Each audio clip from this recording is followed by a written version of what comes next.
So I told you that I can log in into a Unix machine by two ways, right? One way is using the console. The second way is using an application like Putty. You can SSH or Telnet or login. In this case, I am logging into a Windows machine which is connected to the Spark machine. This Spark machine is connected to the Windows machine, and we are connecting the serial cable of the Windows machine to the console port of the Spark machine. The Spark machine is called Sunfire 240, right? So now I have to start a program called TerraTerm. So this is the program, TerraTerm Pro. Okay. So let me see whether it is already running.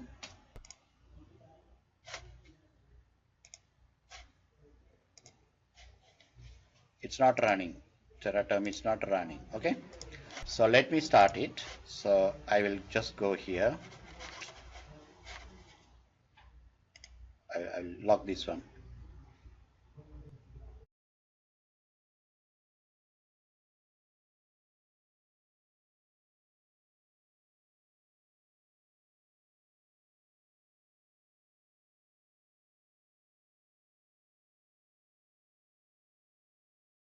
So this is the program, right? Something like an hyperterminal program, right? So I'm using this. So I start this program.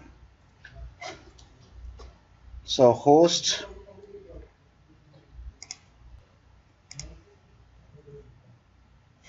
I'm using serial, yeah. So I think I'm connected to COM1. So the console cable has an end which will go to the COM1. So it's connected to the COM1. Then I will say OK and press enter. I press enter. Always in hyperterminals you have to press enter, right? Then I get a prompt called, this prompt is called open boot prompt because the server is down. The server is down. No Unix is running. Okay. So I have to start Unix. So I will say boot. So in the open boot prompt, when I say boot, it will start the operating system. It may take a few minutes. Okay. So let it start. Okay. So once it starts, I will log in into the console. Okay.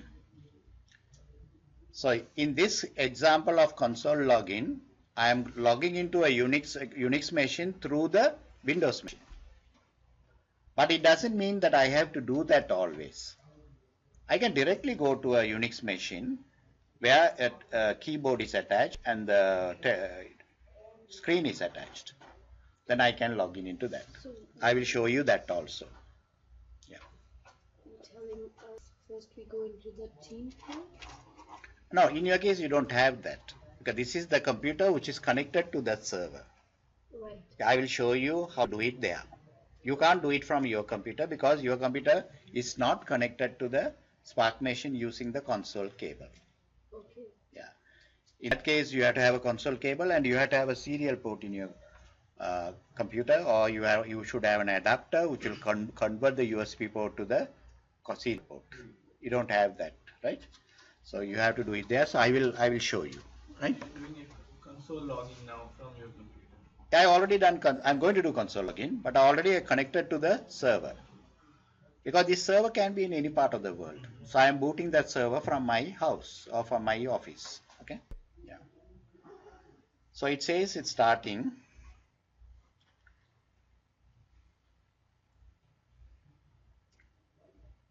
And the boot device is this. You don't have to worry about this because this is what machine uses. This is machine's language. Okay.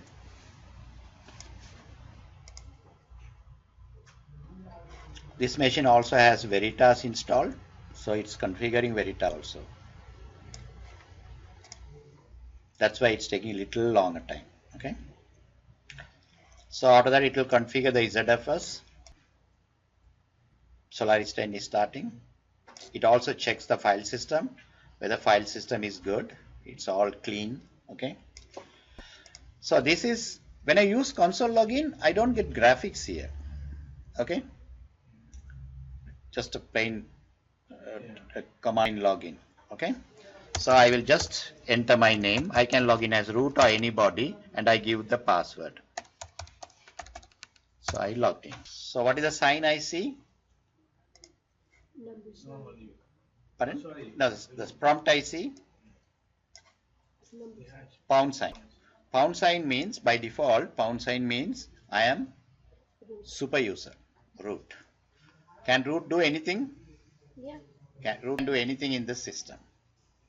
But only problem when I log in the console. This is I logged in the console now, right? So only problem when I log in the console is I may get a lot of messages. So I always like to open a terminal, right? And also I can't administer this remotely if it is on top of a rack or somewhere, and if I can't identify the server physically, right? Right? It's better I log in from another machine. Okay. For that reason only, I am selecting Putty. If I want, I can log in into the same machine which I open now, right? Which I started now. What is the name machine? Now I gave the name. It was there. What is the name? It shows there. Name is Titan.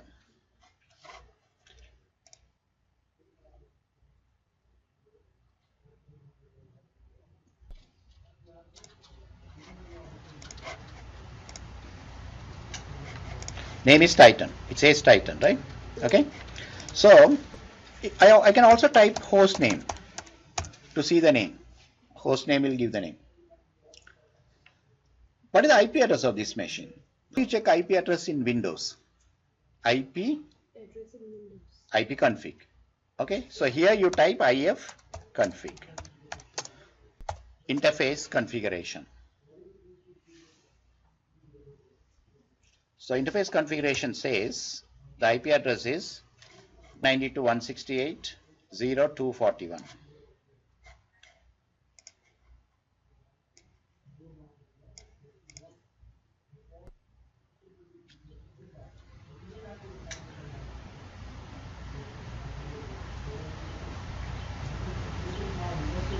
Okay, so I'm going to show you how to log into this machine. So I'm going to copy this IP address, Control C. Then I'm coming to T. So I want to log into that machine, Control V. I want to log in, and what is the name of the machine you said? Titan. Titan. So I will give same name Titan. Then I will save it. Save it. And also I wanted to change the colors. I want white color. And also I want to change the appearance, change the characters, bold, 12 characters. Right? I change all these things. Then I said okay. I go to session, then save it. I saved that also. Now I open. So this time I am going to log in into 192.168.0.241, and that is Titan. So it gave a login screen for Titan. I will log in as Don. Don name. The name Don is there in all the computers. For this computer, the Don's password is 1 open boot. 1 open boot. 1 open boot. Boot. T boot. I have logged in. When did I last log in into this machine?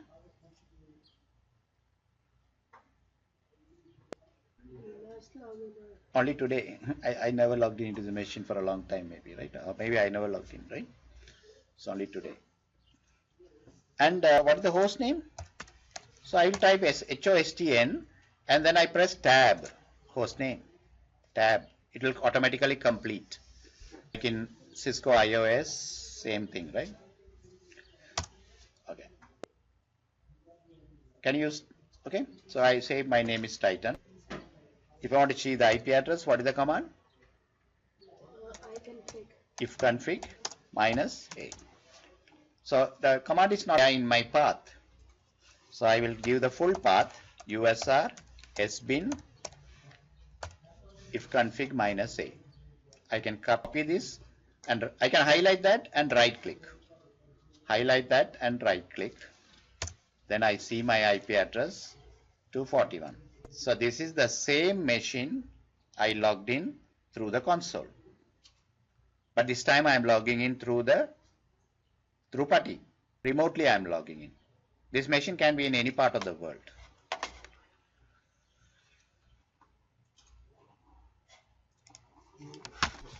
Sure. I logged in as Dom. Open boot, one open boot. Yeah, this is the password, one open boot. See, any number of people, you all are logging in. So any number of people can log in into this machine. Okay? Yeah.